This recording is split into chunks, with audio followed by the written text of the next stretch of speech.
무엇을 먹을까? 무엇을 마실까? 무엇을 입을까? 걱정하지 말아라. 하늘에 나는 새도 하느님이 먹여준다. 솔로몬도 들에 핀 나리꽃처럼 영화롭게 입지 못했다. 너희들은 오늘 일은 오늘로 족하다. 내일 걱정은 내일이 알아서 할 것이다. 오늘 수고는 오늘로 족하다. 이렇게 말씀을 하셨다. 내일 거 걱정하지 말아라. 그리고 내가 막 자매님한테 혼을 냈어요. 근데 이 자매님이 이틀 동안 집에서 안 나오더라고. 나한테 혼나갖고. 나한테 위로받을 줄 알았더니 그 이틀이 지나고 나서 자매님이 그러더라고. 신부님, 생각을 해보니까 내가 남은 3개월 동안 이제까지 하느님이 50년 동안 베풀어 주신 은혜, 감사하기도 시간 모자라다는 생각이 든다는 거예요. 마음이 바뀐 거죠. 마음이 바뀌부터 이 자매가 웃기 시작하는 거예요. 막 웃기 시작하는 거예요. 강의를 듣고 웃고 막 그 동료 환자들하고도 산책 다니면서 웃고. 사람이 웃으니까 참 보기 좋더라고요. 얼굴은 까맣게 됐지만은. 그리고 이제 6월 달에 항암을 하러 여기 암세타로 왔어요. 항암을 뭐 거의 5년 동안 암하고 투병을 했으니까 항암을 이제 한다고 10일 있다가 온다는 자매가 가자마자 6일 만에 돌아왔어요. 왜 돌아왔냐고 그러니까 신부님, 자기가 5년 동안 항암을 하는 동안 정말로 매번 토하고 매번 울었대. 너무 아파갖고. 근데 이번에 가서 항암을 했는데 안 토했다는 거예요. 안 아팠다는 거예요. 너무너무 좋더라는 거예요. 그래서 6일 만에 내가 하느님한테 매번 감사했대. 하느님 감사합니다. 안 아프게 해주셔서. 하느님 감사합니다. 안 토하게 해주셔서. 계속. 그리고 6일 만에 내가 살 때는 평창이다. 그리고 평창으로 돌아온 거예요, 이 자매가. 끝나자마자. 그래갖고 이제 우리 집에서 이제 생활을 하는데 후배 암 환자들이 오면은 내가 시키지도 않았는데 이 자매가 데리고 다니면서 감사해야 된다, 찬양해야 된다. 자매가 알아서 하는 거죠. 근데 우리 집은 이제 7월 달이 되면은 아이들이 환경 교육을 받으러 한 4,000명 정도 와요. 그래서 암 환자들이 사실은 다 집으로 보내요. 그 자매도 이제 전라도 순천 분인데 가시라고, 가셨다가 방학 끝나면 오라고. 자기는 안 간다는 거. 내가 살 때가 여긴데 어딜 가냐고. 그래도 갔다가 오시라고. 그리고 자매님 이하 암 걸리신 분들 다 집으로 보냈어요. 8월 달이 되면은 전에는 밀린 강의가 많아갖고 여름방학 끝나면 전국으로 강의 다니냐고 정신이 없죠. 암 환자들 일일이 다 체크를 못했어요. 그 자매를 까먹었어요. 까먹고 이제 10월 달이 됐어요. 10월 달이 됐는데 형제님이 전화를 하셨어요. 베드로인데. 신부님, 저 베드로예요. 그러면 그때 전화한 거는 이제 이미 세상 부인이 떠나갖고 이제 장례 치르고 사모하고 49제 하고 그러고 난 다음에 이제 내 생각이 나서 대개 이제 우리 집에 이제 오신 분들이 그렇게 전화를 많이 하세요. 이제 돌아가셨고 다 장례 끝났고 어디다 모셨고 그래서 신부님 이제 기도해 달라고. 그래서 이제 자매님 어떻게 됐느냐고, 나는 이제 어디다 묻었느냐고 이렇게 이제 물어본 거죠. 네. 그랬더니 형제님이 신부님, 우리 마누라가 이틀 전인가 3일 전에 서울에 가갖고 그 그 방사능 치료하려고 갔는데 그 암세포를 검사를 했는데 신부님 글쎄 암세포가 다 사라졌다는 거야.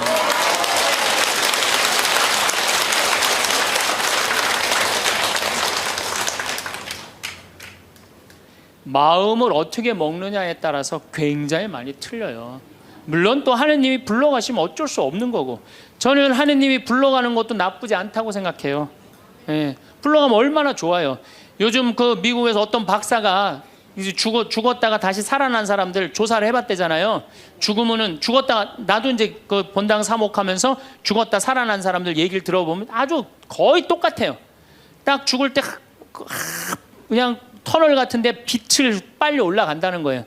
그래갖고 그냥 전생애가 다 보이고, 그리고 정말로 빛이 있는 곳으로 나간다는 거예요. 내가 그 많은 분들 병자성사 해보면서도 정말로 편안하게 돌아가시는 분들을 보거든요. 그러니까 사실 살아도 좋고 죽어도 좋은 거예요. 뭐 이렇게 걱정할 게 많아, 믿는 사람들이. 그렇지 않아요? 어쨌든 그래도 살아있는 게 낫지, 아직까지는. 그렇잖아요. 그 여러분들 죽는 거 걱정하지 마세요. 절대 죽기 전까지는 안 죽어요. 죽기 전까지는. 걱정하지 마세요.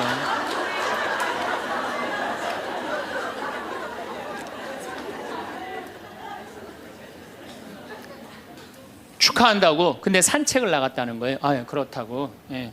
그래갖고 이제 11월 달이 됐어요. 우리 집에 이제 은퇴 신부님들이 자주 오세요. 그래갖고 이제 은퇴 신부님들 장어를 사드린다고 내 차에 모시고 가는데 저녁에 전화가 왔어요. 근데 젊은 여자야. 신부님, 84살 먹은 신부님, 73살 먹은 신부님을 내 차에 태우고 운전을 하고 하는데 전화가 왔는데 내가 모르는 번호야. 근데 저쪽에서 너무 이쁘고 젊은 여자가 신부님 저예요 그러는 거예요. 아니 내가 누군지 어떻게 알아. 목소리가 너무 이뻐. 그래서 실례하지만 누구시냐고 그랬더니 저쪽에서 뭐라 그러냐면 신부님 섭섭해요. 제 목소리를 벌써 잊으셨어요 그러는 거예요. 그래서 내가 누구냐고 그러니까 저 마리아예요 그러는 거예요. 우리가 그 자매야. 아니 목소리가 원래 이렇게 이뻤느냐고. 말만 하면 울음을 물었거든요. 신부님 나 죽으면 안 돼요 이랬던 자매인데 이렇게 밝은 목소리냐고. 신부님 제가 요즘 너무 건강이 좋아지고 너무너무 행복하다고. 그리고 재작년 5월 달에 내가 전라도 여수에 강의를 갔는데 문수동 성당이라는 곳에 강의를 갔는데 그 자매가 순천에서 온 거예요. 갓김치를 담아서. 근데 이 자매가 나한테 전화해갖고 신부님 자기는 너무 행복하다는 거. 뭐가 행복하냐고 하니까 드디어 파마를 했다는 거예요. 암 환자들 꿈은 파마하는 거 아니에요. 그리고 딱 봤는데 그 자매가 이뻐요. 되게 암 걸리는 사람들 특징이 뭐냐면 이뻐요. 암 걸린 사람들이 왜 이쁜지 알아요? 이쁘니까 승질을 못 내잖아요. 이쁜 척 해야 될 거 아니야. 그러니까 화나는 일이 있어도 다 참고 사는 거야. 그러니까 이쁜 사람들이 암에 많이 걸려요. 또 어떤 사람이 법 없이도 사는 사람들이 암에 많이 걸려요. 다 참고. 그게 다 암이 되는 거예요. 그걸 참고 사느냐고. 참 예쁘게 생겼어. 그 많은 분들 중에 딱 마리아 자매가 눈에 딱 띄더라고요. 우리 직원들은 몰라보더라고. 얼굴이 분홍색으로 변하고. 나를 끌어안으면서 자기 너무 행복하다는 거야. 그러니까 이 자매는 딱 끌어안았는데 내가 성령으로 꽉 차 있는 거 느끼겠더라고요. 근데 3개월 만에 돌아가신다는 분이 지금 3년째 살고 있어요. 지금까지도. 그래서 여러분들 우리가 마음을 근심 걱정하지 말고 감사하다가 살다 보면은 우리한테는 늘 행복한 일이 벌어진다. 신부님 결혼 생활을 한번 해보세요. 얼마나 화가 나나. 여러분들 누구 때문에 제일 많이 화가 나요? 남편, 아내, 자식들 때문에 화가 나죠. 이 자식들하고 관계를 보면은 자식 그냥 아무 잘못도 없는데 자기 화나면 자식들한테 뭐라고 폭언을 쏟아붓느냐면은 다 필요 없어. 너도 필요 없어. 그러죠? 밥이 넘어가냐? 뭐 이런 말 막 하잖아요. 자식들한테. 근데 여러분들 자식들한테 화로 키우면 그 화가 자기한테 돌아옵니다. 제가 한 15년 전에 용산 전자랜드에 내 후배 신부가 전축을 산다고 그래서 전축 사러 갔어요. 그때 2월 15일경이었어요. 졸업 시즌이었어요. 전축을 사러 갔는데 그날 아마 아들이 이제 졸업을 했나 봐, 중학교를. 그래갖고 컴퓨터를 사준다고 엄마하고 아들하고 나온 모양이에요. 근데 엄마는 100만 원을 들고 나오고 아들은 그 컴퓨터 앞에서 150만 원짜리 컴퓨터를 자꾸 사고 싶어 하더라고요. 그러니까 이제 아들하고 엄마하고 하니까 엄마가 슬슬 열받는 거지.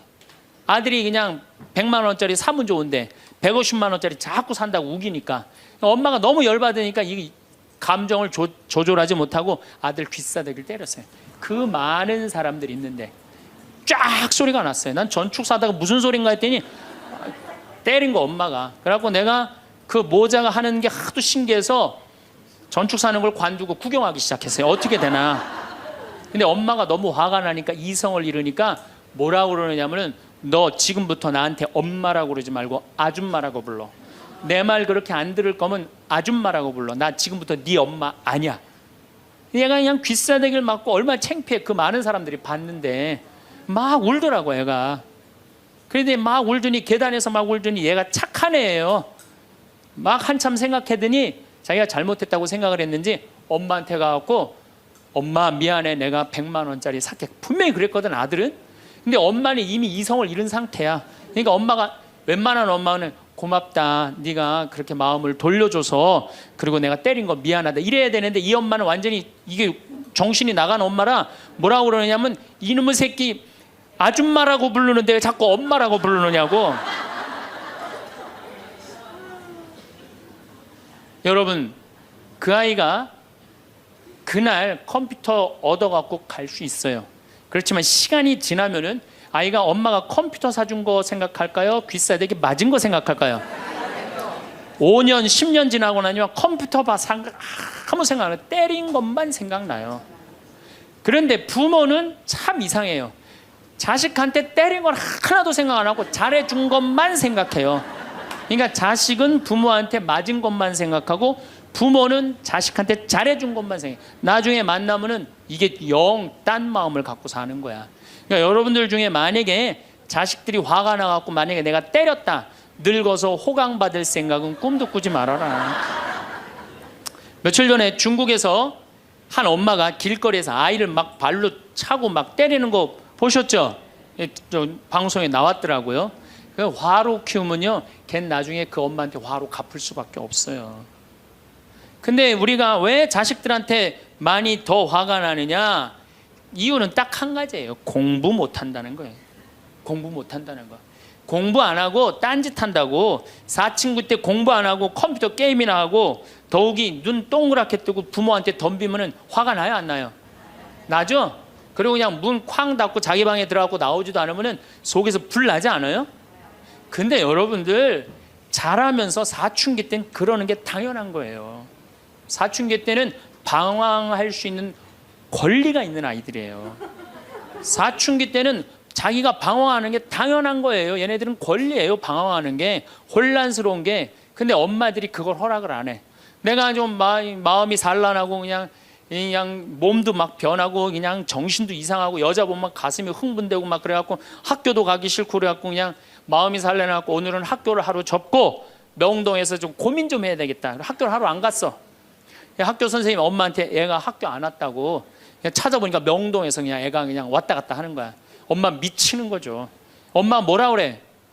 예, 너 방황은 나중에 지금 공부하고 방황을 엄마가 명동에서 대신해 줄 테니까 너는 지금 뭐 해야 돼? 공부해야 돼. 얘는 방황할 자격도 없는 거예요. 우리나라 애들은. 그러니까 우리나라 애들은요, 부모를 마귀로 보는 거. 마귀로. 자기를 괴롭히는 마귀로 보는 거예요. 부모가 어디 있어요. 사실은 여러분들 자식들한테 욕심만 포기하면요, 자식들하고 싸울 일 하나도 없어요. 사실은 내 자식이 몸으로 살 놈인지 머리로 살 놈인지 빨리 판단해야 돼요. 우리 집에 이것도 한 3년 전 얘기인데 요셉이가 왔어요. 고등학교 졸업하고 대학을 떨어진 아이예요. 근데 그냥 대학을 떨어진지 집에서 컴퓨터 게임만 하는 거예요. 엄마가 미치는 거지. 애를 보면 대학도 안 들어갔지, 새벽 4시까지 컴퓨터 게임하지, 낮에는 1시에 일어나지. 그냥 미치는 거죠. 그래갖고 나한테 데리고 왔어요. 강원도 평창에. 근데 살이 얼마나 쪘는지 애가 살이 너무 찐 거예요. 그래갖고 그냥 살이 쪄갖고 이 눈두덩이가 안 보이는 거예요. 신부님, 우리 애가 문제라고, 공부는 안 하고 컴퓨터 게임만 한다고. 그래갖고 그냥 내가 애를 보니까 이 눈두덩이, 찢어진 눈두덩 사이로 걔 눈을 자세히 들여다보니까 애는 문제가 없더라고요. 애는.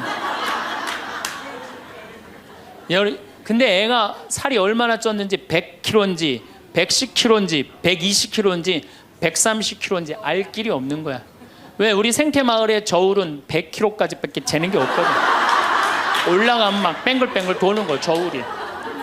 그래서 내가 고추 빨 때 방앗간에 나갈 때 달아봐라. 그래서 달아봐. 그랬더니 얘가 몇 킬로가 나냐? 130kg가 나서 130kg.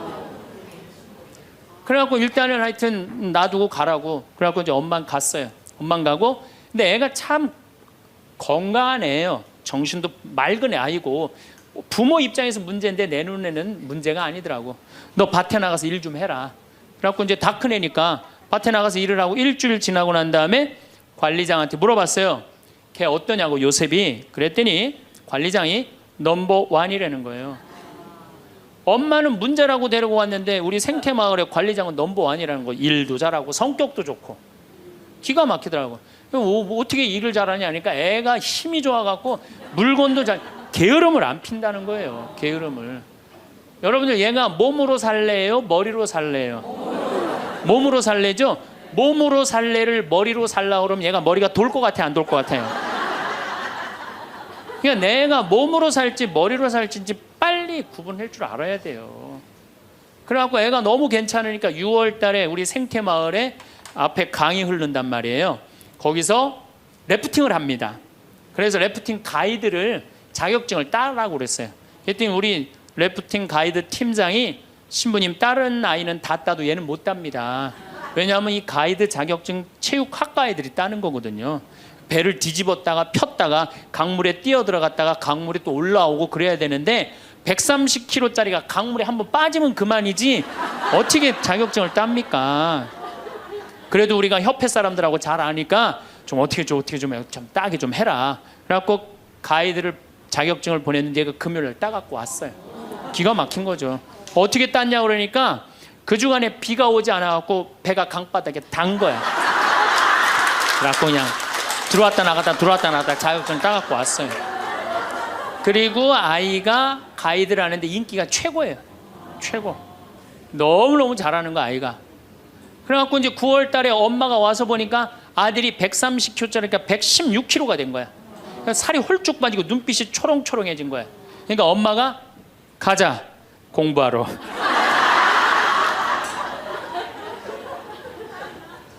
제가 보기에는 이 아이는 우리 집에 4년 동안 일하면은요 돈 5천만 원, 6천만 원, 7천만 원 벌어요. 왜냐하면 우리 집에 일하면 돈 주거든요. 그럼 그 돈 모아갖고 사업을 해도 얘는 잘하네요. 꼭 공부로 승부 걸 아이가 아니거든요. 그럼 신부님 우리 애가 몸으로 살랜지 머리로 살랜지 기준이 어떻게 됩니까? 반에서 10등 안에 안 드는 놈들은요 다 몸으로 살 놈들이에요. 여러분들 자식들 중에 반에서 10등 안에 안 드는 애들은 다 몸으로 살 애들이야. 독일은 초등학교 졸업하면서 중학교 올라가면서 갈릅니다. 대학 들어가래 아니면 기술 배우래. 그래갖고 갈러도 학교 선생님이 갈러놔도 우리 애가 왜 이 머리가 나쁘냐 이렇게 따지는 부모 하나도 없대요.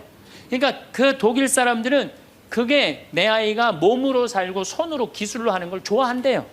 그리고 그렇게 아이가 살도록 도와준대요. 근데 우리는 만약에 그렇게 했다. 내가 교장 선생님들, 교감 선생님들한테 강의 한번 간 적이 있어요. 연수원에 가서. 그랬더니 교감 선생님들이 만약에 우리가 그런 결정을 하면 지금 학부형들한테 맞아 죽는다는 거예요. 우리나라 부모님들이 욕심이 너무 많은 거예요. 자식들한테. 그러니까 자식들이 희생당하는 거죠. 자식들이 희생당하는 거예요. 그러니까 독일은 대학을 졸업하는 비율이 아이들의 한 25% 정도밖에 안 된대요. 대학을 졸업하는 아이들이. 들어가는 애들도 많지 않고, 미국은 뉴욕 잘 사는 데가 대학 졸업하는 비율이 60%예요. 60%. 그런데 우리나라는 대학에 지금 입학하는 게 몇 프로냐면 92%예요. 아무나 다 대학 가는 거예요. 아무나 다. 그러니까 독일은 몸으로 살 애들이 75%야. 그렇죠? 그 다음 미국은 몸으로 살 애들이 40에서 50% 정도 돼요. 우리나라는 92%가 미국은 또 미국이나 캐나다는 60%가 대학에 들어가도 졸업하는 건 그중에 반밖에 못해요. 다 졸업 못해요. 그래서 그쪽에 가보니까 입학은 물어봐도 졸업은 물어보는 게 아니래요. 졸업하는 게 그렇게 어렵다는 거예요. 근데 우리는 92%가 들어가면 92% 거의 다 졸업을 하는 거야. 우리는 몸으로 살 애들이 8%밖에 안 돼. 머리로 살 애들이 92%고. 공장에, 농장에 일할 사람들이 있어요? 없어요.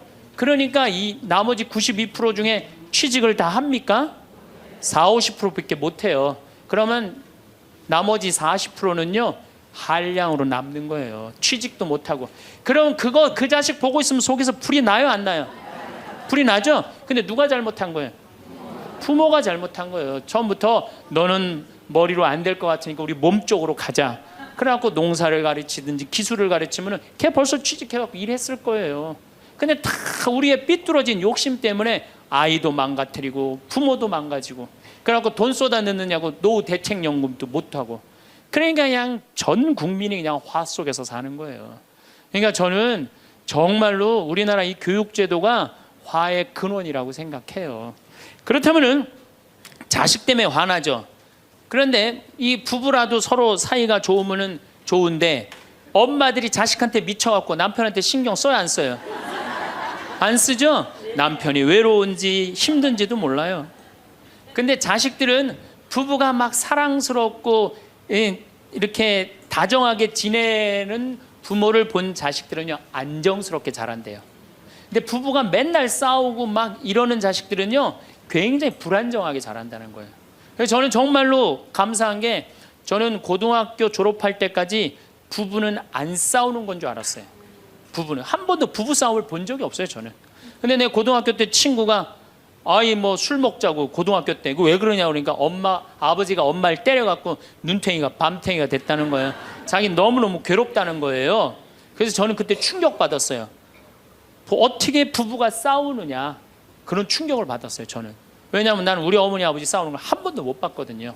그래서 내가 그 얘기를 얼마 전에 우리 형제들이 다 모였을 때 나는 어머니 아버지 싸우는 걸 한 번도 못 봤다 그랬더니 우리 형제들이 이구동성으로 딱 한마디 하더라고요. 신부님이 집에 붙어 있은 적 있어야지 그걸 보는 거 아니냐.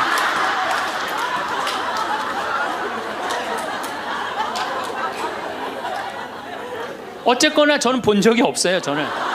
굉장히 긍정적으로 자랄 수 있는 거죠. 근데 우리나라 남자들은 참 불쌍해요. 돈은 죽어라 벌지만 그 돈을 마음 느긋하게 써볼 수가 없어요. 그렇죠? 자식들 학원비에 대학 등록금 대다 보면은 30에 결혼해서 시집 장가 갈 때까지 60대까지 노예같이 사는 게 대한민국 남자들이에요. 이 남자들 짜증 나겠어요 안 나겠어요? 화가 나겠어요 안 나겠어요? 날 수밖에 없어요. 그런 남편들을 신경 한번 써줘 봤어요.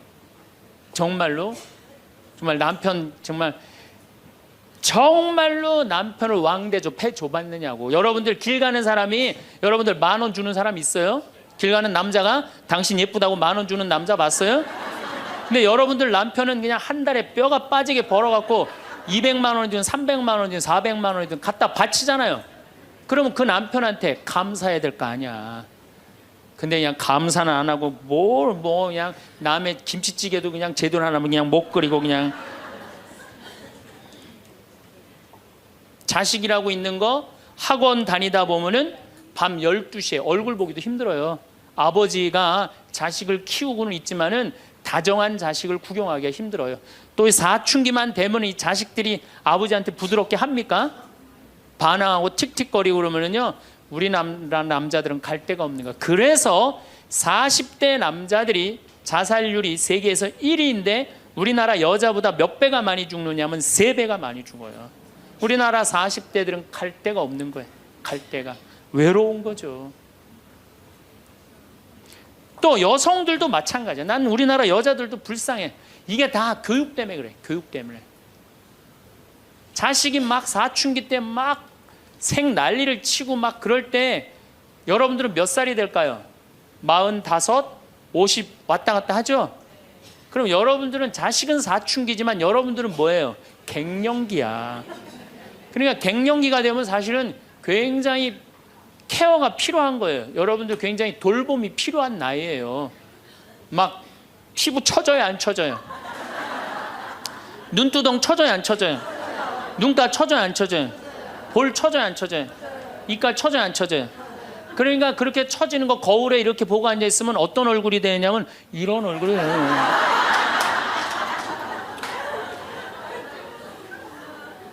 사람은요 눈가가 올라가야지 이쁘고 입가가 올라가야지 이쁘거든요. 그러니까 이제 50이 되면은 이쁜 게 하나도 없는 거야. 그러니까 젊은 여자들이 이쁘게 보이려고 화장할 때 어떻게 연필을 막 위로 그리잖아 이렇게.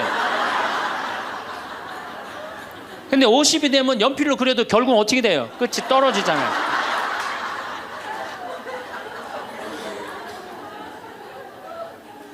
하지만 우리나라 이 갱년기의 여성들은 자신의 고통, 번뇌 뒤로 하고 감추고 희생합니다. 묻어두는 거예요.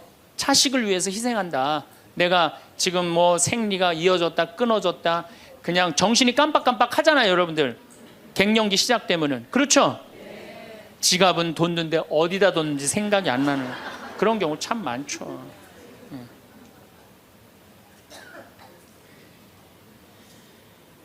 그러니까 자기만 희생한다고 생각을 하니까 화가 나는 거예요. 화가 나는 거. 더욱이 50이 되면은 뭐에 걸리느냐? 빈둥지 증후군에 걸려요. 자식 공부하러 나가고, 그렇죠? 남편 돈 벌러 나가고, 자기는 50 되면은 아무도 옆에 없는 것 같은 외로움 속에 자기가 이제 빠지는 거죠. 그러면 이제 자식 보면 막 화가 나는 거예요. 남편 봐도 화가 나고, 몸에는 막 테스토스테론이 나와가고 힘은 흘러 넘치고, 그러니까 막 소리 지르는 거예요. 그러니까 50 넘은 여자 중에 여자 같은 여자는 없고 전부 다 깡패 같은 여자들만 있는 거예요. 50 넘은. 그래서 나는 이 부부들 보면은 참 재미난 게, 성당에서 내가 보면 얼굴도 예쁘고 정말로 상냥해요. 이 음식 반찬도 맛있게 하고, 그럼 남편하고 술 한잔 하면서 형제님 행복하다고, 저렇게 이쁘고 상냥하고 괜찮은 여자랑 살아서 정말로 부럽다고. 그러면은 형제님들 대부분이 뭐라고 그러냐면, 신부님 부러우세요? 너무 부럽다고. 그러면은 형제님들이 뭐라고 그러냐면, 데리고 가세요.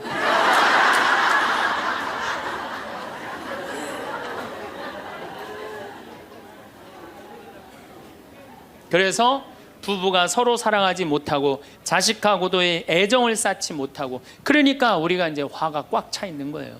그러니까 이 화가 꽉 차 있으니까 정말로 상상하지 못하는 일들이 벌어지는 거. 우리 사회 안에서 막 서로 죽이고 뭐 내다 버리고 뭐 이런 일들이 벌어지는 거죠. 그러면은 화가 나면은 어떻게 이 화를 컨트롤을 해야 되느냐, 화를 다루어야 되느냐, 지금부터 그 얘기를 말씀드리겠습니다. 여러분들, 화가 나면 예수님만 보면 돼요. 우리가 인생이 답답할 때 누구만 보면 돼요? 예수님만 보면 됩니다. 요한복음 8장에 간음한 여자 얘기가 나옵니다. 자, 요한복음 8장에 간음한 여자 얘기가 나와요. 당시 2000년 전에 여자가 간음을 했다. 이건 당시 중동 지역에서는 어떻게 했느냐면, 돌로 쳐서 그 여자가 돌에 맞아갖고 쓰러져갖고 돌 무더기를 만들어서 죽여요. 이번에도 중동에서 그런 일이 있었죠. 사진을 보니까 진짜 돌 무덤을 만들어 버리더라고요. 근데 이 여자가 간음을 하다가, 이번에 이 중동에서 그런 분은 남자하고 팔짱 끼고 나갔는지 그냥 외출했다고 그거 이유 하나로 그 처벌을 당했어요. 근데 이 여자는 현장에서 붙잡혔어. 중동에서 이 여자들은요 다 싸고 다녀요. 그만큼 여자를 사람 취급을 안 해요. 그런데 이 여자가 간음을 했어. 그러니까 남자들이 막 화가 날 것 같아, 안 날 것 같아요? 너무너무 화가 나는 거지. 이 여자는 여러분들 예뻤겠어요, 안 예뻤겠어요? 예뻤을 거예요. 왜냐하면 당시에 간음을 한다는 건 목숨을 걸었기 때문에. 이 여자 몸매는 어땠을 것 같아요? S라인에 S라인.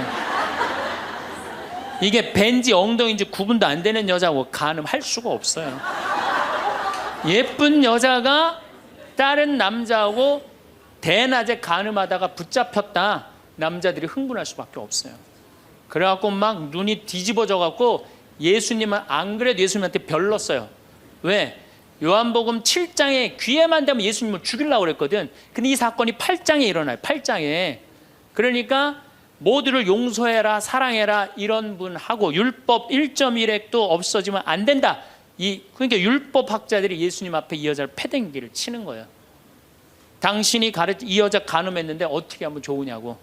근데 예수님이 보니까 이 사람들이, 이 남자들이 너무너무 흥분해 있는 거야. 눈이 뒤집어진 거예요. 보니까 흰 눈동자 95%, 까만 눈동자 5%야. 눈이 확 뒤집어져 있는 거야. 근데 예수님은 참 지혜로우셔요. 흥분한 사람하고는 얘기를 안 하시는 거예요. 여러분들, 두 사람이 막 싸워. 내가 말리로 들어갔어. 말리로 들어가면 나중에 흥분한 사람들 속에 뛰어들어가면 나중에 몇 명이 싸워요? 3명이 싸워요. 이게 눈에 뵈는 게 없을 때는요, 아무리 좋은 말도 귀에 안 들어오는 거예요. 눈에 뵈는 게 없을 때는. 예수님 딱 보니까 이 사람들이 완전히 흥분해 있어. 그러니까 상대 안 합니다. 어떻게 하냐면 대꾸도 안 하고 바닥에다 뭘 쓰세요. 땅바닥에 뭘 쓰세요. 참 위대한 행동이죠. 흥분이 가라앉을 때까지 기다리시는 거죠. 저는 제 소원이 하나 있어요.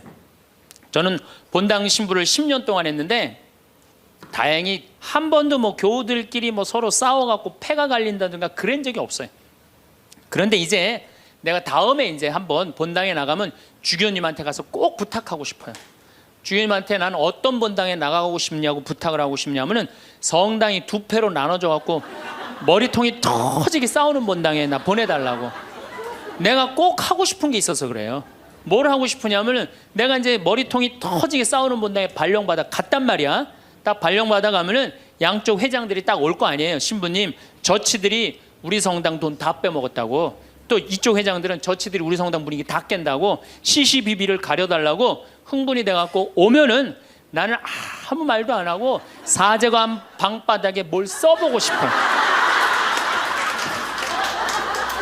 나 그거 꼭 해보고 싶어요.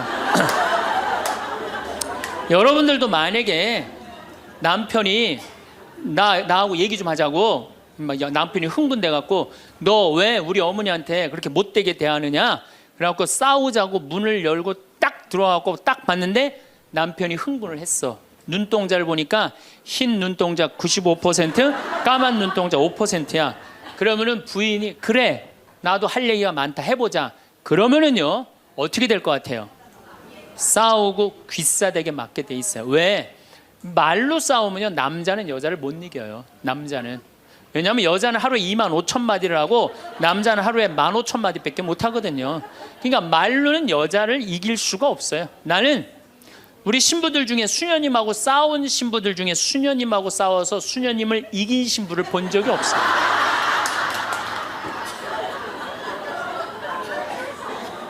말로는 안 되는 거예요. 그러니까 여러분들 남편이 흥분해갖고 딱 나하고 얘기하자 그러면 여러분들은 아무 대꾸하지 말고 방바닥에 뭘 쓰세요. 뭐 할 때까지? 남편 흥분 가라앉을 때까지. 예수님은 땅바닥에 쓰시는 거예요. 사실은 그거는 다른 뭐 아주 신학교 있을 때 뭐 많이 배웠죠. 뭘 써셨을까? 예수님이 과연 뭐 별 얘기를 들었는데 다른 의미는 아니고 흥분이 가라앉을 때까지 기다리신 거예요. 그래갖고 이제 이 사람들이 이제 흥분은 가라앉고 사건만 남은 거야. 사건. 그래갖고 이제 흥분이 좀 가라앉은 상태. 여러분들 아무리 화가 나도 열만 심으면요 웬만하면 흥분이 가라앉아요. 그 열을 못 쉬어서 흥분이 터지는 거죠. 그러니까 좀 어느 정도 흥분이 가라앉으니까 이 사람들이 물어봅니다. 이 여인을 어떻게 하면 좋겠습니까? 간음을 했는데. 그러니까 예수님이 딱 보니까 이제 흥분이 가라앉은 것 같아. 그러니까 딱 한마디 더 합니다. 그래? 그렇다면은 너희 중에 죄 없는 사람이 먼저 저 여자를 돌로 쳐라. 그리고 그 다음 행동이 기가 막히세요. 다시 땅바닥에 뭘 쓰세요. 이게 뭐냐면 생각할 시간을 주는 거예요. 생각할 시간. 여러분들 만약에 자식을 막 혼냈어. 너 한 번만 더 게임하면 엄마가 저 컴퓨터 부셔버린다고. 그리고 너 문 열어놔. 그리고 문 열어놓고 자기는 텔레비전 보고 있으면서 아들은 게임 하나 안 하나 한쪽 눈으로는 게임 하나 안 하나 보고 한쪽 눈은 텔레비 보고 있으면 아들이 그걸 잘 받아들이겠어요? 더 욱하는 게 생겨요. 한 번 혼냈으면요 생각할 시간을 주는 게 중요한 거예요.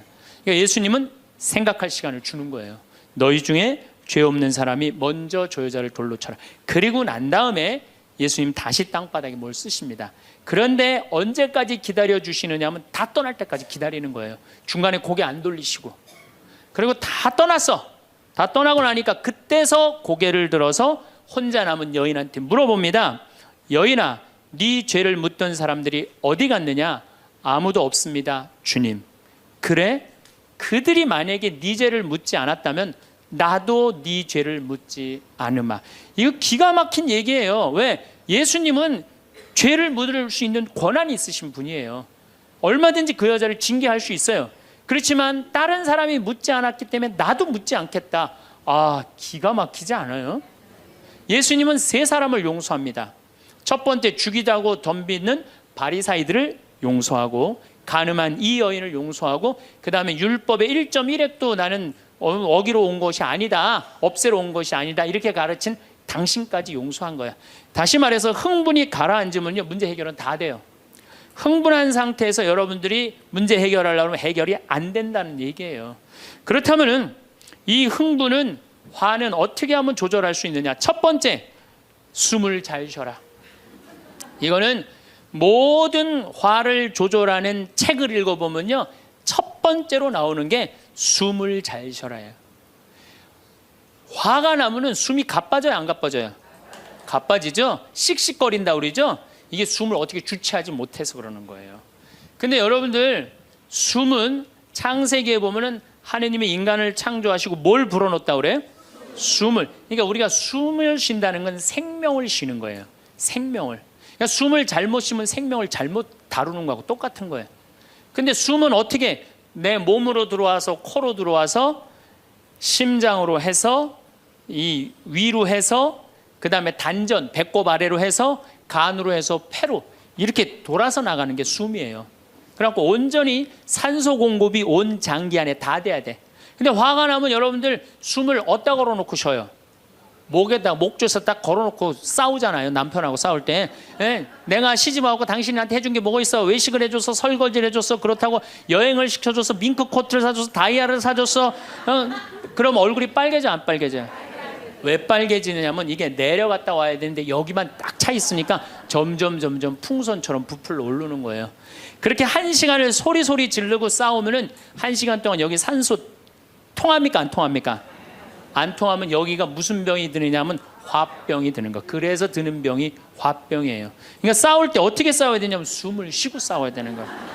싸울 때 어떻게 싸워야 되냐면 당신이 말이야 시집 와갖고 나한테 해준 게 뭐가 있어? 설거지를 해줬어. 그렇다고 외식을 시켜줬어.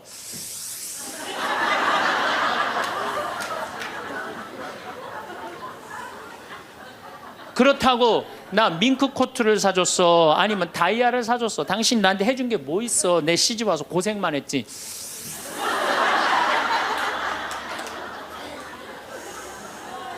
그렇다고 내가 하느님 그렇게 열심히 믿었는데 예수님 태어난 나자렛을 보내줬어. 갈릴레아를 보내줬어. 나 이 집에서 종처럼 일만 했는데 당신 뭐가 있다고 나한테 소리를 지르고 그래? 이렇게 숨을 쉬고 싸우면은요 절대 남편한테 귀싸대기 안 맞아요. 남편이요 차분히 얘기하게 돼 있어요. 근데 막 흥분을 끌어올리면서 얘기하면 사람 감정이 격해져 갖고 이성이 사라지는 거예요. 그래서 우리가 내가 너무너무 화가 나면은 심호흡을 10번만 하면은 굉장히 문제가 해결된다는 거예요. 그래서 여러분들 화가 나면은 어떻게 해라? 숨을 잘 쉬어라. 두 번째, 화가 나면 어떻게 해라? 걸어라. 걷는 게 아주 중요합니다. 여러분들 화가 날 때 묵주를 들고 나와서 동네 한 바퀴만 돌면은요 알아서 마음이 정리가 돼요. 해결책도 알아서 나와요. 2시간, 3시간만 걸으면은요 완전히 차분해져서 들어가요. 그러니까 화가 나면 그 자리에서 떠나야 되는 거 무조건. 떠나는데 가만히 있으면 더 이게 일어나거든요. 그래서 이 꼼포스텔라라고 스페인의 야고보 성인 무덤 가는 800km 그게 세계적으로 그렇게 인기가 좋은 게 왜 인기가 좋으냐 하면은 그 걸으면서 사람이 치유가 다 되고 마음 정리가 다 되기 때문에 그러는 거예요. 그러니까 걷는 거는 건강에도 좋지만은 마음을 정리해 주는 게 걷는 거예요. 그래서 여러분들 정말로 화가 나면 어떻게 걸으세요. 그리고 정말로 큰 숙제가 있다. 내 인생에 큰 숙제가 있다 그러면은 도보 성지순례를 하세요. 도보 성지순례를. 저는 우리 교우들이랑 이 세남터에서부터 미리네까지 전체 교우가 밤 8시면 모여갖고 새벽 3시, 4시까지 저 미리네까지 걸었어요. 그 목요일, 금요일, 토요일, 일요일 4일을 걸었는데 그 한 400~500명 되는 교우들이 나한테 체험, 은혜 받은 얘기를 하는데 이건 보통 은혜 받은 게 아니에요. 허리 아프던 사람은 허리 다 낫고, 위장 아프던 사람은 위장 다 낫고, 마음 복잡한 사람 마음 정리되고, 사업이 막 안 돼갖고 괴로워하던 사람은 빛을 보고. 걷는 게 그렇게 우리 인생에 중요한 거예요. 그래서 내가 정말 문제가 있다, 세남터서부터 걸으세요. 세남터 우리 김대건 시모님 시신 모시고 미리네까지 원선쇼 할아버지가 그땐 청년이었지만 갔잖아요. 그 생각하고 걸으면요 여러분들 은혜 많이 받으실 거예요. 그러니까 화가 나면 어떻게 해라? 숨을 잘 쉬고 그 다음에 어떻게 해라? 걸어라. 그 다음에 화가 나면 화를 조절하는 방법 중에 세 번째는 잘 먹어라. 이게 먹는 게 화를 먹는 경우가 너무 많아요. 인스턴트 음식, 그렇죠? 이거 잘못 먹으면요 다 화가 들어있는 거예요. 그리고 고기 너무 많이 먹으면요 화냅니다. 여러분들 사슴 싸나워요 안 싸나워요? 안 싸납죠? 사자 싸나워요, 안 싸나워요? 싸납죠? 사자 뭐 먹어요? 고기 먹죠? 사슴 뭐 먹어요? 풀 먹죠? 내 아들이 나한테 덤비는데 막 리모컨 던지고 막 자기 막 방문 부시고 그러면은요, 애가 성격이 나빠서 그런 게 아니에요. 아, 내가 고기를 너무 많이 먹여서 그렇구나. 그래갖고 걔를 뭘 먹이냐면 6개월 동안 풀만 먹여보세요. 6개월만 지나면 완전히 온순해집니다. 그리고 여러분들, 우리가 먹는 게 화가 너무 많아요. 아주 비근한 예를 하나 드릴게요. 달걀을 예를 드릴게요. 달걀을 여러분들, 닭들 어떻게 달걀을 낳아요? 우리 지금 여러분들 보통 드시는 닭들 다 가둬놓고 하죠? 재웁니까? 안 재웁니까? 안 재우죠? 재우지도 않죠. 공간이 조그맣죠. 스트레스 받으니까 옆에 닭 막 좁니다. 부리로. 그러니까 어떻게 하냐, 부리를 잘라요. 못 쪼개. 그런 닭들이 놓는 달걀은 화가 들어있을까요? 안 들어있을까요? 화가 들어있는 거예요. 그런 음식들이, 자연적이지 않은 음식들이, 반자연적인 음식들을 우리가 먹는 게 문제예요. 우리 닭들은 내가 300마리 키우는데 막 날아다니면서 놓는 알들은 벌써 향이 좋아요. 딱 깨서 먹으면 아주 고소하고. 그런데 일반 그 시중에서 이렇게 사는 닭들은 막 약간 좀 비리고 이런 냄새, 그 스트레스 받는 거예요. 그럴 만큼 먹는 게 중요한 거예요. 그래서 자연식이라는 게 우리한테 그래서 중요한 거예요. 그래서 이 화도 커피 많이 먹으면 막 심장 두근두근 거려요, 안 거려요? 그런 상태에서 화나는 일이 있으면 폭발합니다. 그러니까 먹는 게 아주 중요하다. 네 번째, 우리가 화를 잘 다스리려면은 이게 음양의 조화, 인생을 좀 즐길 줄 알아야 돼. 인생을. 하느님이 6일 일하고 7일째 쉬셨어요, 안 쉬셨어요? 쉬셨죠? 그럼 여러분들도 일하고 쉬어야 돼, 안 쉬어야 돼요? 쉬어야 돼요. 근데 우리는 잘 안 쉬어. 하느님이 태양도 동그랗고 달도 동그랗고 산도 동그랗고 사람 머리도 동그랗고 이렇게 동그랗게 만들어 놓으신 이유는 동그랗게 살라고 그러는 거예요. 그런데 우리 평창에 내가 생태마을에서는 운전하고 읍내에 나가면은 한 번도 빵빵거리는 소리를 못 들어요. 근데 서울만 딱 오면은 여긴 다 네모나고 삐죽해. 그러니까 네모나고 삐죽한 거 보는 사람들 딱 1초만 늦게 출발해도 빵빵거리고 난리도 아니에요. 그러니까 여러분들 음양의 조화를 잘 이루어야 돼요. 남녀 뭐 쉬는 거 이런 게 굉장히 중요한 거거든요. 그래서 좀 어디 가서, 그러니까 우리 생태마을 같은데 1년에 일주일씩 와서 조용히 기도하고 쉬고 가면은 영혼이 편안한 거죠. 그러니까 여러분들 지금 나이 60 드신 분들 60년 일했으면 나머지 인생은 즐거워야 돼, 안 즐거워야 돼? 즐거워야 돼. 그러니까 그런 음양의 조화를 잘 해야 된다. 다섯 번째, 제일 중요한 거, 화가 안 나는 최고 좋은 길은 뭐냐면 자기 자신한테 잘해주면 돼요.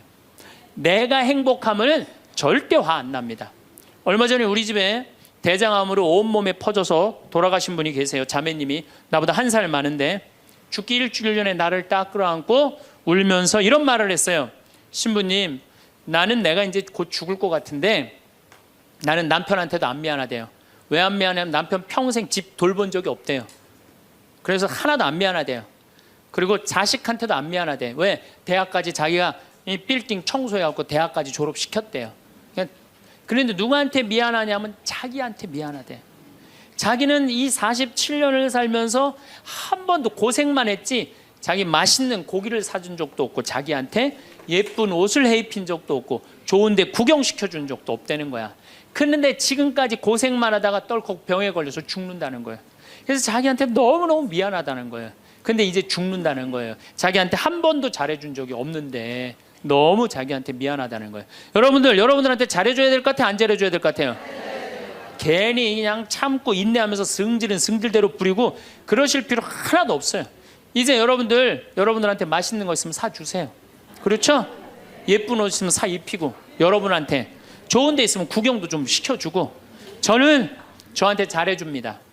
왜 잘해주느냐 하면은 나는 본당을 떠나 있기 때문에 본당 총회장님도 없고 부회장님도 없고 성무회장님도 없어요.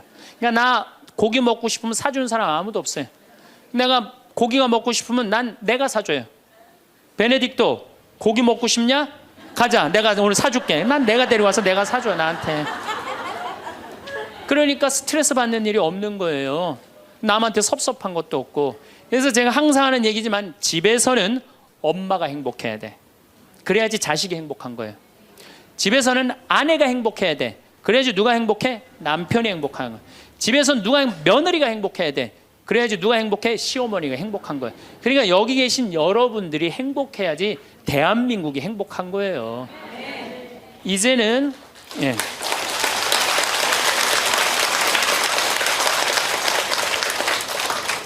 자기한테 잘해주는 걸 비신앙적이라고 생각하지 마십시오. 온 세상을 얻는다 해도 자기 목숨을 잃으면 아무 소용이 없다. 그러셨죠? 그러니까 여러분들한테 잘해주시고 내가 행복해야지 그 행복을 가지고 온 세상에 나눠줄 수 있다는 사실 잊지 마시고 여러분들 행복하시기 바랍니다. 우리는 하루를 즐겁게 살면 됩니다. 내일 당장 어떤 일이 일어날지 알 수 없습니다. 마음을 어떻게 먹느냐에 따라서 굉장히 틀립니다. 우리가 마음 걱정을 근심하지 말고 감사하면서 살다 보면은 우리한테는 늘 행복한 일이 벌어집니다. 자식은 화로 키우면 다시 나에게 돌아옵니다. 부모는 자식들한테 때린 건 기억 못하고 잘해준 것만 기억합니다. 자식들에게 욕심을 포기하면 절대 싸울 일이 없습니다. 상대방이 흥분을 가라앉힐 때까지 기다리는 지혜도 배울 수 있었습니다. 흥분을 조절할 수 있는 방법. 첫 번째, 숨을 잘 쉬어라입니다. 너무너무 화가 나면 심호흡을 10번만 해도 문제가 해결될 수 있습니다. 두 번째, 걸어라입니다. 걸으면 마음 정리가 됩니다. 세 번째, 잘 먹어라입니다. 먹는 게 아주 중요합니다. 네 번째, 인생을 즐길 줄 알아야 합니다. 다섯 번째, 자기 자신한테 잘해주면 됩니다. 오늘 강의 내용도 정말 좋은 내용이었습니다. 특히 화를 조절할 수 있는 5가지 방법은 여러 번 보면서 외워두면 인생에 있어 매우 큰 도움이 될 것 같습니다. 오늘은 반복 시청하시면 더 좋을 것 같습니다. 반복 재생합니다. 제가 사는 강원도 평창 생태 마을에는 제가 황토집을 전해서 암 환자들이 많이 오십니다. 근데 벌써 한 3년 전 얘기예요. 3년 전에 우리 집에 암 환자 자매님 한 분이 오셨어요. 한 분이 오셨는데 이분이 5월 달경에 오셨는데 완전히 얼굴이 새카마신 분이에요. 남편이 뭐라고 그러느냐면은 간까지 다 암이 전이돼서 3개월밖에 못 살 거라고. 신부님 마지막으로 황토집이 좋아서 왔노라고. 그래서 신부님이 좀 살려달라고. 내가 무슨 재주로 살려줘요 제가. 그래서 좀 우리 집에 내가 행복론 강의라니까 행복론 강의 좀 들으라고. 근데 마침 그때 암 환자들이 한 10분 정도 있었어요. 그런데 그 암 환자들하고 다른 분들하고 강의를 하는데 10분이 다 웃는데 그 자매는 안 웃는 거예요. 왜 안 웃느냐? 이제 3개월밖에 안 남았기 때문에 그게 너무 걱정이 되니까 내 강의가 재밌지도 않고 웃기지도 않은 거예요. 2시간 내내 무표정한 표정으로 앉아 있더라고요. 그래서 강의 끝나고 내가 자매님을 불러서 자매님 나하고 얘기 좀 하자. 자매님 뭐가 이렇게 걱정이 많으냐. 자매님 지금 근심 걱정은 3개월에 죽는다는 거 걱정을 하는데 3개월에 죽을지 3년 후에 죽을지는 아무도 모른다. 그리고 사실은 오늘 저녁에 교통사고로 죽는 사람도 많고 물에 빠져 죽는 사람도 많다. 우리는 하루를 즐겁게 살면 된다. 내일 걱정은 내일이 알아서 한다. 여러분들 마태복음 6장에 그 얘기가 나오죠. 무엇을 먹을까? 무엇을 마실까? 무엇을 입을까? 걱정하지 말아라. 하늘에 나는 새도 하느님이 먹여준다. 솔로몬도 들에 핀 나리꽃처럼 영화롭게 입지 못했다. 너희들은 오늘 일은 오늘로 족하다. 내일 걱정은 내일이 알아서 할 것이다. 오늘 수고는 오늘로 족하다. 이렇게 말씀을 하셨다. 내일 거 걱정하지 말아라. 그리고 내가 막 자매님한테 혼을 냈어요. 근데 이 자매님이 이틀 동안 집에서 안 나오더라고. 나한테 혼나갖고. 나한테 위로받을 줄 알았더니 그 이틀이 지나고 나서 자매님이 그러더라고. 신부님 생각을 해보니까 내가 남은 3개월 동안 이제까지 하느님의 50년 동안 베풀어 주신 은혜 감사하기도 시간 모자라다는 생각이 든다는 거예요. 마음이 바뀐 거죠. 마음이 바뀌부터 이 자매가 웃기 시작하는 거예요. 막 웃기 시작하는 거예요. 강의를 듣고 웃고 막 그 동료 환자들하고도 산책 다니면서 웃고. 사람이 웃으니까 참 보기 좋더라고요. 얼굴은 까맣게 됐지만은. 그리고 이제 6월 달에 항암을 하러 여기 암세타로 왔어요. 항암을 뭐 거의 5년 동안 암하고 투병을 했으니까 항암을 이제 한다고 10일 있다가 온다는 자매가 가자마자 6일 만에 돌아왔어요. 왜 돌아왔냐 그러니까 신부님 자기가 5년 동안 항암을 하는 동안 정말로 매번 토하고 매번 울었대. 너무 아파갖고. 근데 이번에 가서 항암을 했는데 안 토했다는 거예요. 안 아팠다는 거예요. 너무너무 좋더라는 거예요. 그래서 6일 만에 내가 하느님한테 매번 감사했다. 하느님 감사합니다. 안 아프게 해주셔서. 하느님 감사합니다. 안 토하게 해주셔서. 계속. 그리고 6일 만에 내가 살 때는 평창이다. 그리고 평창으로 돌아온 거예요, 이 자매가. 끝나자마자. 그래갖고 이제 우리 집에서 이제 생활을 하는데 후배 암 환자들이 오면은 내가 시키지도 않았는데 이 자매가 데리고 다니면서 감사해야 된다. 찬양해야 된다. 자매가 알아서 하는 거죠. 근데 우리 집은 이제 7월 달이 되면은 아이들이 환경 교육을 받으러 한 4,000명 정도 와요. 그래서 암 환자들이 사실은 다 집으로 보내요. 그 자매도 이제 전라도 순천 분인데 가시라고 가셨다가 방학 끝나면 오라고. 자기는 안 간다는 거. 내가 살 때가 여긴데 어딜 가냐고. 그래도 갔다가 오시라고. 그리고 자매님 이하 암 걸리신 분들 다 집으로 보냈어요. 8월 달이 되면은 전에는 밀린 강의가 많아갖고 여름방학 끝나면 전국으로 강의 다니냐고 정신이 없죠. 암 환자들 일일이 다 체크를 못했어요. 그 자매를 까먹었어요. 까먹고 이제 10월 달이 됐어요. 10월 달이 됐는데 형제님이 전화를 하셨어요. 베드로인데. 신부님 저 베드로예요. 그러면 그때 전화한 거는 이제 이미 세상 부인이 떠나갖고 이제 장례 치르고 사무하고 49제 하고 그러고 난 다음에 이제 내 생각이 나서 대개 이제 우리 집에 이제 오신 분들이 그렇게 전화를 많이 하세요. 이제 돌아가셨고 다 장례 끝났고 어디다 모셨고 그래서 신부님 이제 기도해 달라고. 그래서 이제 자매님 어떻게 됐느냐고 나는 이제 어디다 묻었느냐고 이렇게 이제 물어본 거죠. 네. 그랬더니 형제님이 신부님 우리 마누라가 이틀 전인가 3일 전에 서울에 가갖고 그 그 방사능 치료하려고 갔는데 그 암세포를 검사를 했는데 신부님 글쎄 암세포가 다 사라졌다는 거야.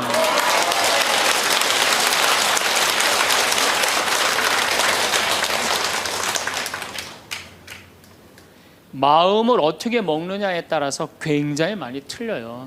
물론 또 하느님이 불러가시면 어쩔 수 없는 거고 저는 하느님이 불러가는 것도 나쁘지 않다고 생각해요. 예, 불러가면 얼마나 좋아요. 요즘 그 미국에서 어떤 박사가 이제 죽었다가 다시 살아난 사람들 조사를 해봤대잖아요. 죽었다가 나도 이제 그 본당 사목하면서 죽었다 살아난 사람들 얘기를 들어보면 아주 거의 똑같아요. 딱 죽을 때 그냥 터널 같은데 빛을 빨리 올라간다는 거예요. 그래갖고 그냥 전생애가 다 보이고 그리고 정말로 빛이 있는 곳으로 나간다는 거예요. 내가 그 많은 분들 병자성사 해보면서도 정말로 편안하게 돌아가시는 분들을 보거든요. 그러니까 사실 살아도 좋고 죽어도 좋은 거예요. 뭐 이렇게 걱정할 게 많아 믿는 사람들이. 그렇지 않아요? 어쨌든 그래도 살아있는 게 낫지 아직까지는. 그렇잖아요. 그 여러분들 죽는 거 걱정하지 마세요. 절대 죽기 전까지는 안 죽어요. 죽기 전까지는 걱정하지 마세요.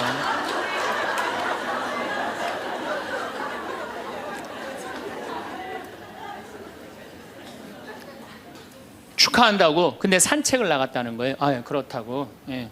그래갖고 이제 11월 달이 됐어요. 우리 집에 이제 은퇴 신부님들이 자주 오세요. 그래갖고 이제 은퇴 신부님들 장어를 사드린다고 내 차에 모시고 가는데 저녁에 전화가 왔어요.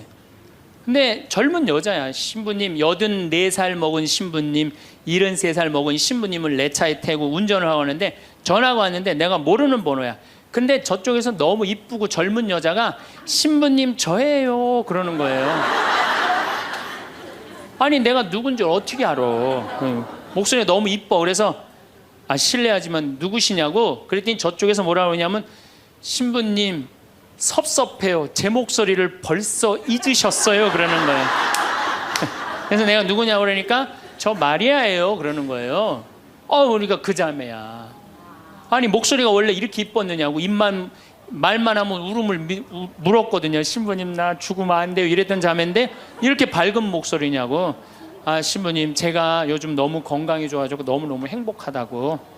그리고 재작년 5월 달에 내가 전라도 여수에 강의를 갔는데 문수동 성당이라는 곳에 강의를 갔는데 그 자매가 순천에서 온 거예요. 갓김치를 담아서. 근데 이 자매가 나한테 전화해갖고 신부님 자기는 너무 행복하다는 거. 뭐가 행복하냐고 하니까 드디어 파마를 했다는 거예요. 암 환자들 꿈은 파마하는 거 아니에요. 그리고 딱 봤는데 그 자매가 이뻐요. 되게 암 걸리는 사람들 특징이 뭐냐면 이뻐요.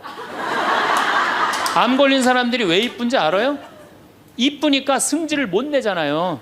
이쁜 척 해야 될 거 아니야. 그러니까 화나는 일이 있어도 다 참고 사는 거야. 그러니까 이쁜 사람들이 암에 많이 걸려요. 또 어떤 사람이 법 없이도 사는 사람들이 암에 많이 걸려요. 다 참고. 그게 다 암이 되는 거예요. 그걸 참고 사느냐고. 참 예쁘게 생겼어. 그 많은 분들 중에 딱 마리아 자매가 눈에 딱 띄더라고요. 우리 직원들은 몰라보더라고. 얼굴이 분홍색으로 변하고. 나를 끌어안으면서 자기 너무 행복하다는 거. 그러니까 이 자매는 딱 끌어안았는데 내가 성령으로 꽉 차 있는 거 느끼겠더라고요. 근데 3개월 만에 돌아가신다는 분이 지금 3년째 살고 있어요. 지금까지도. 그래서 여러분들 우리가 마음을 근심 걱정하지 말고 감사하다가 살다 보면은 우리한테는 늘 행복한 일이 벌어진다. 신부님 결혼 생활을 한번 해보세요. 얼마나 화가 나나. 여러분들 누구 때문에 제일 많이 화가 나요? 남편, 아내, 자식들 때문에 화가 나죠. 이 자식들하고 관계를 보면은 자식 그냥 아무 잘못도 없는데 자기 화나면 자식들한테 뭐라고 폭언을 쏟아붓느냐면은 다 필요 없어. 너도 필요 없어. 그러죠? 밥이 넘어가냐? 뭐 이런 말 막 하잖아요. 자식들한테.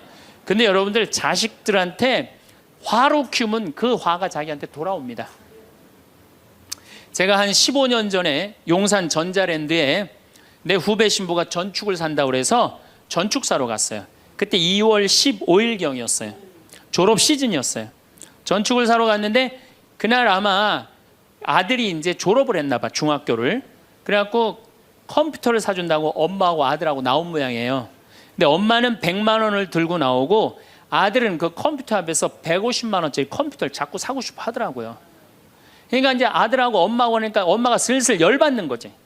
아들이 그냥 100만 원짜리 사면 좋은데 150만 원짜리 자꾸 산다고 우기니까 엄마가 너무 열받으니까 이 감정을 조절하지 못하고 아들 귀싸대기를 때렸어요.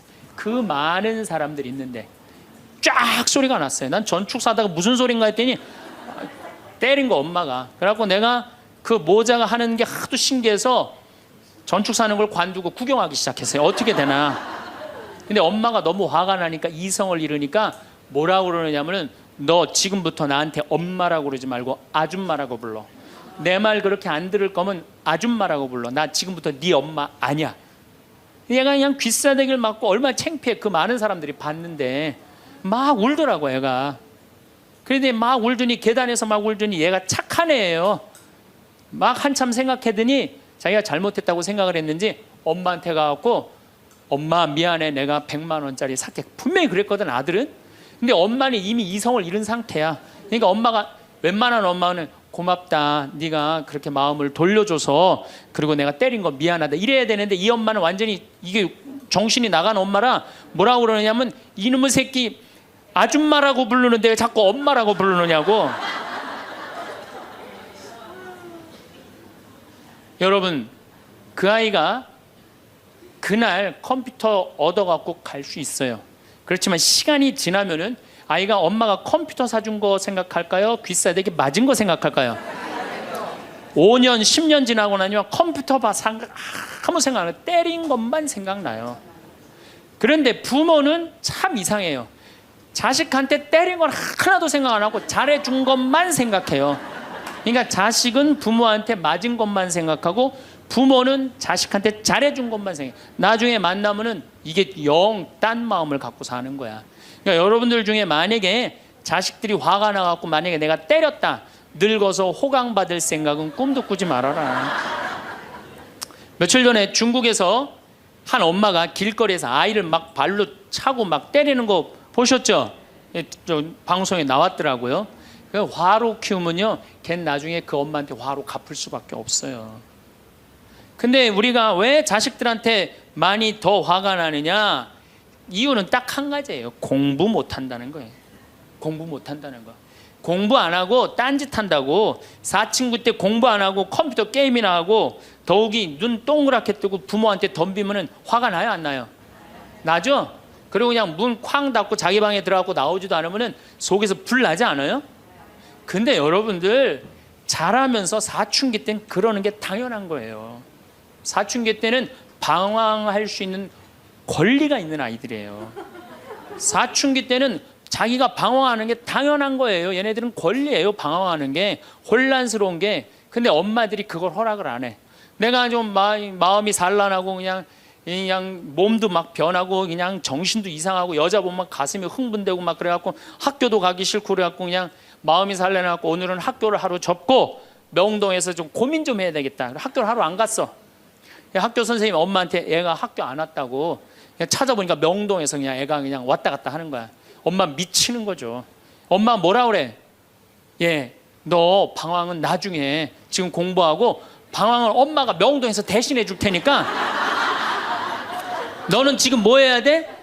공부해야 돼. 얘는 방황할 자격도 없는 거예요, 우리나라 애들은. 우리나라 애들은요, 부모를 마귀로 보는 거, 마귀로. 자기를 괴롭히는 마귀로 보는 거예요. 부모가 어디 있어요? 사실은 여러분들 자식들한테 욕심만 포기하면요, 자식들하고 싸울 일 하나도 없어요. 사실은 내 자식이 몸으로 살 놈인지 머리로 살 놈인지 빨리 판단해야 돼요. 우리 집에 이것도 한 3년 전 얘기인데, 요셉이가 왔어요.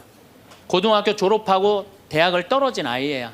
근데 그냥 대학을 떨어진데 집에서 컴퓨터 게임만 하는 거예요.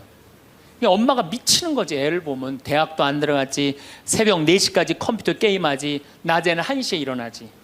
그냥 미치는 거죠. 그래갖고 나한테 데리고 왔어요, 강원도 평창에. 근데 살이 얼마나 쪘는지, 애가 살이 너무 찐 거예요. 그래갖고 그냥 살이 쪄갖고 이 눈두덩이가 안 보이는 거예요. 신부님, 우리 애가 문제라고, 공부는 안 하고 컴퓨터 게임만 한다고. 그래갖고 그냥 내가 애를 보니까 이 눈두덩이, 찢어진 눈두덩 사이로 걔 눈을 자세히 들여다보니까 애는 문제가 없더라고요. 애는. 근데 애가 살이 얼마나 쪘는지, 100kg인지 110kg인지 120kg인지 130kg인지 알 길이 없는 거야. 왜? 우리 생태마을의 저울은 100kg까지밖에 재는 게 없거든. 올라가면 막 뱅글뱅글 도는 거야, 저울이. 그래서 내가 고추 빨 때 방앗간에 나갈 때 달아봐라. 그래서 달아봐. 그랬더니 얘가 몇 킬로가 나냐? 130kg가 나서 130kg. 그래갖고 일단은 하여튼 놔두고 가라고. 그래갖고 이제 엄마는 갔어요. 엄마는 가고. 근데 애가 참 건강한 애예요. 정신도 맑은 애 아이고. 부모 입장에서 문제인데 내 눈에는 문제가 아니더라고. 너 밭에 나가서 일 좀 해라. 그래갖고 이제 다 큰 애니까 밭에 나가서 일을 하고 일주일 지나고 난 다음에 관리장한테 물어봤어요. 걔 어떠냐고, 요셉이. 그랬더니 관리장이 넘버 원이라는 거예요. 하고 요새 그 텔레비에 보면 이렇게 홍어 이렇게 삭힌 것도 많이 홈쇼핑으로 보내주잖아요. 딱 해갖고 삼합 딱 해갖고 와인 하나 딱 준비하고 이브닝 드레스도 좀 쫙 입고 이런 이벤트가 있어야지 60년을 같이 살지. 무슨 재미로 60년을 살아요. 이건 뭐 김치찌개 한번 해줬단 말이야, 부인이 저녁에. 김치찌개 해줬는데 다음날 아침에 출근할 때 보니까 그거 졸여갖고 이제 또 내놨단 말이야. 저녁에 퇴근할 갖고 왔는데 그걸 볶아갖고 또 내놨어. 고해성사를 이제 이렇게 할머니하고 할아버지하고 같이 들어와요. 그래갖고 이제 할머니가 이제 할아버지 잘못한 걸 다 나한테 얘기를 해줘요. 그러면은 할아버지가 그걸 받아들이면 되는데 안 받아들입니다. 할머니를 때리는 거예요. 내가 언제 그랬느냐. 그러니 내가 봐도 저 할아버지 양심도 없구나. 그냥 젊었을 때 저러더니 늙어서 고해를 대신까지 해주는데 얼마나 고마워. 그런데도 그냥 그 할머니를 때리고 저렇게 구박을 하니 참 정말로 빨리 죽었으면 좋겠다, 그런 생각을 했어요. 근데 그 할아버지가 돌아가셨어요. 마침 내가 있을 때 그래서 내가 장례 미사를 해주고 할머니 손을 꼭 잡고 그랬어요. 할머니 이제 그동안 고생 많이 했으니까 이제 편안하게 집에 가서 이제 행복하게 쉬시라고 남은 여생. 그래갖고 이제 할머니를 보냈는데 그 밤 11시에 할머니가 전화를 했어요. 신부님 우리 집에 좀 와달라는 거예요.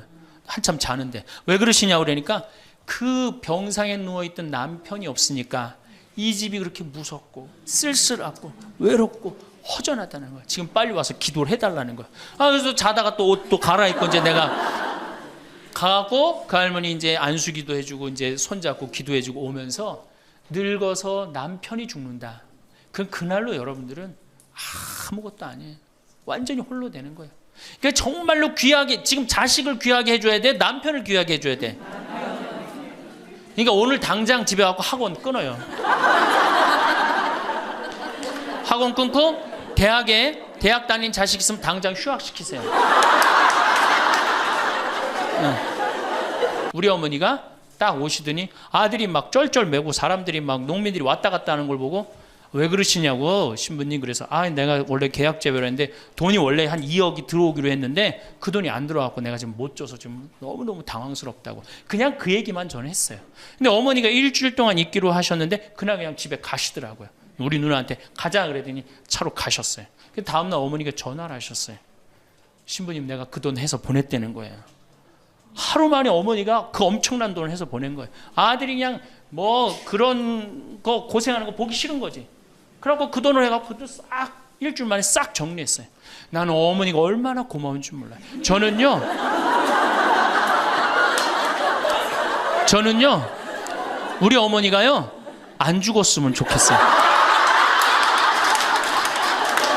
1등부터 5등까지는 다 여자예요.